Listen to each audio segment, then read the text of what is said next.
நீங்கள் நல்லா இருப்பீங்க. இந்த வேளையிலும் நாம் நம்முடைய நாக்கும் இருதயம் எப்படி வேலை செய்கிறது என்பதை பற்றியான கேட்டதும் நடந்ததும் ஒரு தியானத்தை பார்ப்போம்.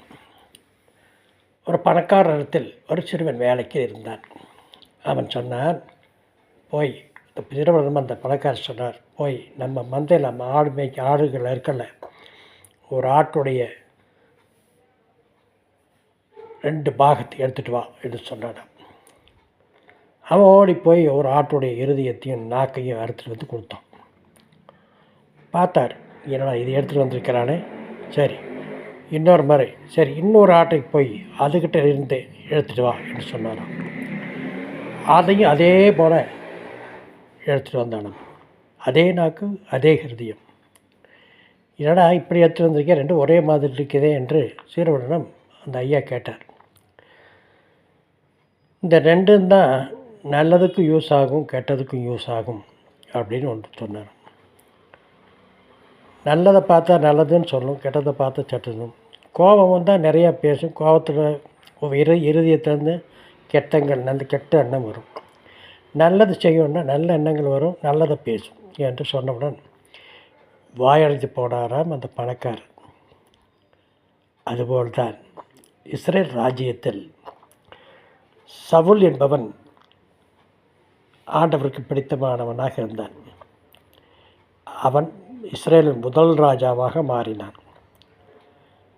அவன் மக்களுக்கேற்ற வகையில் இருந்த காரணத்தினால் ஆண்டவருக்கு பிடிக்கவில்லை. உடனே டேவிட் என்பவரை ராஜாவாக்கினார். டேவிட் ராஜாவாக்கினவருடன் ஆண்டவர் சொன்னார், இவன் என் இருதயத்துக்கு ஏற்றவன் என்று ஆண்டவர் அவனுக்குரிய ஒரு சர்டிஃபிகேட் கொடுத்தார். இந்த வேளையில் ஒரு யுத்தம் வந்தது. அந்த யுத்தம் வந்தது போது தாவீது என்கிற டேவிட் நிறைய பேர்த்தை கொன்று விட்டான், எதிராளிகளை. அப்போதிருந்த இஸ்ரேல் ஜனங்கள் எல்லோரும் சவுல் கொன்றதோ 1000, தாவீது கொன்றதோ 10000 என்று அவனை புகழ்ந்தார்கள். அந்த புகழ்ச்சி கேட்ட சவுல் உடைய இருதயத்தில் பொறாமை வந்தது.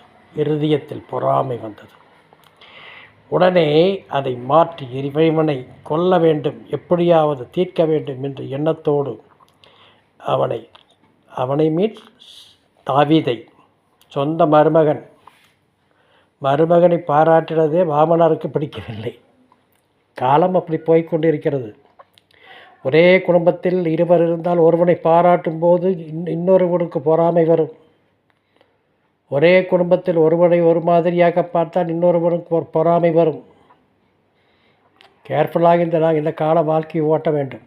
அதனால்தான் இருதயத்தில் உள்ளது நாவின் மூலம் வெளிப்படும் என்று அவனை கொல்ல வேண்டும் என்று பல முன்னாடி அவன் சூளுரைத்தான் சவுல். அதற்கு உதாரணமாகத்தான் அந்த ஆட்டுடைய இருதயத்தையும் ஆட்டுடைய நாவையும் கொண்டு வந்தவன் இது கெட்டதுக்கும் பயன்படும் நல்லதுக்கும் பயன்படும் என்று சொன்னது போல தாவீதுடைய வெற்றியை பார்த்து அவனுடைய மாமனாரான சவுலுக்கு அவன் இருதயத்தில் கெட்டது தோன்றியது. நாவில் வந்ததோ வேண்டாத வார்த்தை, அவனை கொல்ல வேண்டும் என்று பலர் முன்னால் சூளுரைத்தான். என்னை கேட்டுக்கொண்டிருக்கிற என் சகோதரனை சகோதரியே, எப்போதும் நல்லதே நினையுங்கள். நல்லதை நீங்கள் விதைத்தால் நல்லதை அறுப்பீர்கள், தினை விதைத்தால் தினை அறுப்பீர்கள், வினை விதைத்தால் வினை அறுப்பீர்கள் என்று கூறி முடிக்கிறேன். லைக் பண்ணுங்கள், ஷேர் பண்ணுங்கள், சப்ஸ்கிரைப் பண்ணுங்கள். ஆண்டவரே, எல்லோருக்கும் நல்ல இருதயத்தை கொடுங்கள் ஆண்டவரே என்று முடிக்கிறேன். நாளை சந்திப்போமா?